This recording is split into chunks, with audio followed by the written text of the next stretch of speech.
মাকে নাম এই স্লোগানকে সামনে রেখে শুক্রবার মহারাজ বীর বিক্রম কলেজ এবং ত্রিপুরা গ্রামীণ ব্যাংকের যৌথভাবে এক অনুষ্ঠানের আয়োজন করা হয় মহারাজা বীর বিক্রম কলেজে। এই অনুষ্ঠানে উপস্থিত ছিলেন সাংসদ রাজীব ভট্টাচার্য, ত্রিপুরা গ্রামীণ ব্যাংকের চেয়ারম্যান সত্যানন্দ সিং সহ কলেজের প্রিন্সিপাল, শিক্ষক শিক্ষিকা এবং ছাত্রছাত্রীরা।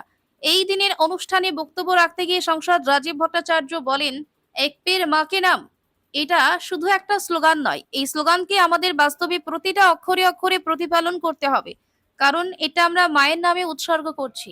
মা যেমন আমাদের লালন পালন করে মানুষের মতো মানুষ তৈরি করতে কোনো ধরনের ত্রুটি রাখে না, ঠিক সেভাবেই আমাদের কর্তব্য গাছ লাগানোর পর তা সঠিকভাবে প্রতিপালন করা আমাদের কর্তব্য। এই দায়িত্ব আমাদেরকে নিতে শুধু গাছ লাগিয়ে দায় সারলে হবে না, তার দিকে নজর দেওয়া অত্যন্ত জরুরি। আমরা আধুনিকতার ছোঁয়ায় আমাদের বনকে ধ্বংস করছি, গাছপালাকে ধ্বংস করছি, কিন্তু তার প্রয়োজনীয়তা যখন আমরা করোনা পিরিয়ডটা আমরা ক্রস করেছি, এখনো মনে হয় সেই অক্সিজেনের অভাব আমরা সবাই অনুভব করেছি, যে অক্সিজেনের অভাবে আমাদের যে মৃত্যু হতে পারে তা আমরা অনুধাবন করেছি।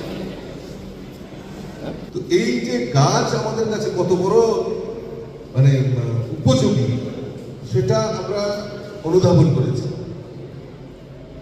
তো এই যে এক পের মাটি নাম, এটা শুধু স্লোগান নয়, এটাকে বাস্তবিক অক্ষরে আমাদের প্রতিপালন করতে হবে।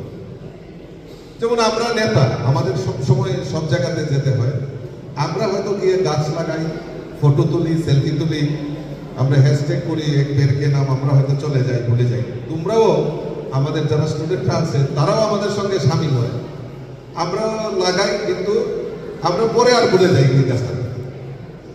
কিন্তু এই কনসেপ্টটা এক পের মা কি নাম, অর্থাৎ মায়ের নামে আমি উৎসর্গ করছি এই গাছটাকে।